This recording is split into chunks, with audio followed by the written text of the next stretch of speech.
চারুতার বিজ্ঞান ও প্রযুক্তি বিশ্ববিদ্যালয়ের প্রথম সমাবর্তনে অংশগ্রহণ করতে পেরে আমি খুব আনন্দিত। আমি অভিবাদন জানাচ্ছি স্নাতকদের তাদের শিক্ষাগত শ্রেষ্ঠত্ব অর্জনের জন্য। আরও অভিনন্দন জানাই তাদের শিক্ষকদের, যারা এই তরুণ আত্মাগুলোকে পরিপূর্ণ করে তুলেছেন। অসাধারণ গবেষণা একটি বিশ্ববিদ্যালয়কে মহৎ করে তোলে, এ বিষয়ে আজ আমি আমার কিছু অভিমত তুলে ধরব। তৃতীয় বর্ষে বৈমানিক প্রকৌশলবিদ্যা পড়ার সময় 5 জন সহপাঠী নিয়ে আমার ওপর দায়িত্ব দেওয়া হলো একটি নিম্নস্তরবর্তী আঘাত হানার ক্ষমতাসম্পন্ন যুদ্ধ বিমানের নকশা তৈরি করার। সিস্টেম নকশা প্রণয়ন এবং সমন্বয় সাধনের গুরুদায়িত্ব আমার। প্রকল্পটির আনুষঙ্গিক বিমানের গতির হিসাব এবং কাঠামোগত নকশাও আমাকে দেখতে হবে।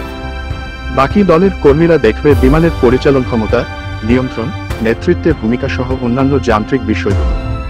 আমাদের তত্ত্বাবধায়ক ছিলেন মাদ্রাজ প্রযুক্তি ইনস্টিটিউটের পরিচালক অধ্যাপক শ্রীনিবাস। আমাদের কাজ দেখে তিনি ঘোষণা দিলেন, প্রকল্পটির পুরোটাই হতাশাজনক।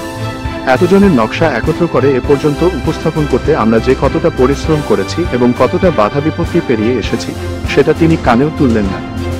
আমি 1 মাস সময় চাইলাম। অধ্যাপক শ্রীনিবাস জবাব দিলেন, দেখো ইয়ং ম্যান, আজ শুক্রবার দুপুরবেলা আমি তোমাকে 3 দিন সময় দিচ্ছি। সোমবার সকালের মধ্যে এই নকশার কনফিগারেশন হাতে না পেলে তোমার স্কলারশিপ বন্ধ। আমার পুরো জীবনটাই যেন কেঁপে উঠল। স্কলারশিপই আমার বেঁচে থাকার প্রধান মাধ্যম, নয়তো আমার পড়াশোনাই হয়তো থেমে যাবে। তাই এ প্রকল্পটি শেষ করা ছাড়া আর কোনো উপায় নেই। পুরো দল আমরা দিন রাত কাজ করার প্রয়োজন অনুভব করলাম। রাতে ঘুমাতাম না, খাওয়ারও ঠিক নেই। শনিবার নিলাম 1 ঘন্টার ছুটি। রোববার সকালে আমাদের কাজ প্রায় শেষের দিকে। হঠাৎ মনে হলো ল্যাবরেটরি কারো শব্দ পাওয়া যাচ্ছে। সেখানে ছিলেন অধ্যাপক শ্রীনিবাস, যিনি আমাদের কাজের অগ্রগতি দেখছিলেন। কিছুক্ষণ বাদে আমার পিঠ চাপড়ে জড়িয়ে ধরলেন। আমি জানতাম আমি তোমাকে খুব চাপের মধ্যে রেখেছি, কিন্তু তুমি তোমার নকশা প্রণয়নে অসাধারণ সাফল্য দেখিয়েছ। অধ্যাপক শ্রীনিবাসের দিকনির্দেশনায় আমি এবং আমার দলের প্রত্যেকেই সময়ের প্রয়োজনীয়তা ভালোভাবে বুঝতে শিখেছি। আমি বুঝলাম, যখন কোনো মানুষ চরমভাবে ঠেকে যায়, তখন তার ক্ষমতা ও চিন্তাশক্তি দ্রুতগতিতে বৃদ্ধি পায়। সেটাই আমাদের ক্ষেত্রে হয়েছিল। আমাদের শিক্ষার্থী ছিল আমাদের বিশেষ দক্ষতা যেটাই হোক না কেন। শিক্ষার্থীদের পদ্ধতি ও প্রকল্পের প্রয়োজনে প্রস্তুত হতে হবে, যা তাদের নতুন উদ্ভাবন, যন্ত্র নির্মাণ এবং প্রাতিষ্ঠানিক গুরুদায়িত্ব গ্রহণ করাতে সচেষ্ট করবে। একজন মহান শিক্ষক সেটাই শিক্ষার্থীদের মধ্যে অন্তঃস্থ করে দেন। বন্ধুরা, এ ক্যাম্পাস থেকে বেরিয়ে কেমন ভারত দেখতে চাও তোমরা? পৃথিবীর মানচিত্রে কিভাবে ভারত তার স্থান ধরে রাখবে? কি ধরনের উন্নত সুযোগ সুবিধা পেতে চাও ভবিষ্যতে? বিগত বছরগুলোতে আমি বলে চলেছি, তরুণ ও অভিজ্ঞ ব্যক্তিরা কিভাবে ভারতের উন্নয়নের স্তম্ভ নির্মাণে ভূমিকা রাখতে পারে। Pillars of Indian development profile -2020 এর মধ্যে কি কি আছে? একটি জাতি যেখানে শহর ও গ্রামের মধ্যে কোনো বিভক্তি রেখা থাকবে না। জ্বালানি ও বিশুদ্ধ পানি সমানভাবে বণ্টনের সুযোগ থাকবে। যেখানে কৃষি, শিল্প, চাকরির ক্ষেত্র একই সঙ্গে কাজ করছে। এমন একটি জাতি যেখানে সামাজিক বা অর্থনৈতিক বৈষম্যের কারণে মেধাবীকে মানসম্পন্ন শিক্ষা ব্যবস্থা থেকে বঞ্চিত হতে হবে না।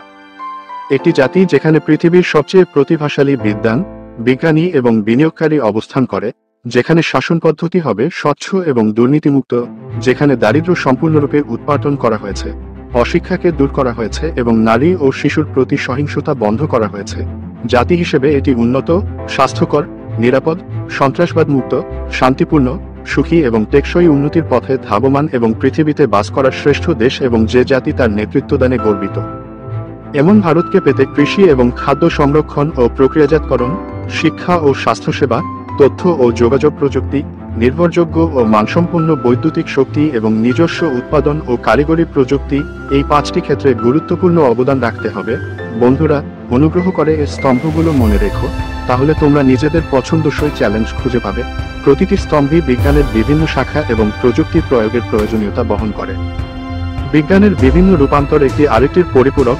সম্প্রতি হার্ভার্ড বিশ্ববিদ্যালয়ে আমি তাদের গবেষণাগারগুলো ঘুরে দেখছিলাম, যেখানে পৃথিবীর স্বনামধন্য অধ্যাপকেরা নিয়োজিত থাকেন।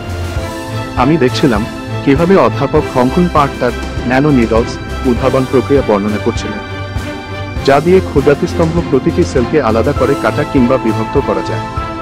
এটির সঙ্গে জৈববিজ্ঞানের একটি গুরুত্বপূর্ণ যোগ আছে। আমার দেখা হয়েছিল অধ্যাপক বিনোদ মনোহরনের সঙ্গে, যিনি জৈববিজ্ঞানের সঙ্গে ন্যানো ম্যাটেরিয়াল প্রযুক্তির সঙ্গতি নিয়ে কাজ করছেন। আমি দেখছিলাম কিভাবে একটি গবেষণাগারের দুটি ভিন্ন বিজ্ঞানের শাখা একে অপরকে প্রযুক্তিগত মেলবন্ধন তৈরি করার পথ খুলে দিচ্ছে। এমনটাই আমরা আমাদের বিশ্ববিদ্যালয়গুলোতে উদ্ভাবনের আশা করি। নতুন একটি পথ আজ উন্মোচনের পথে। তা হলো বাস্তুসংস্থানবিদ্যা, সারা পৃথিবীতে যার প্রয়োজন নতুনভাবে গুরুত্ব পাচ্ছে।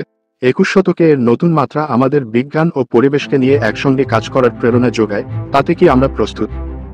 বন্ধুরা, আমি গত 10 বছরে প্রায় 150 বিশ্ববিদ্যালয়ের 10 মিলিয়নেরও বেশি তরুণ শিক্ষার্থীর সঙ্গে মিশেছে।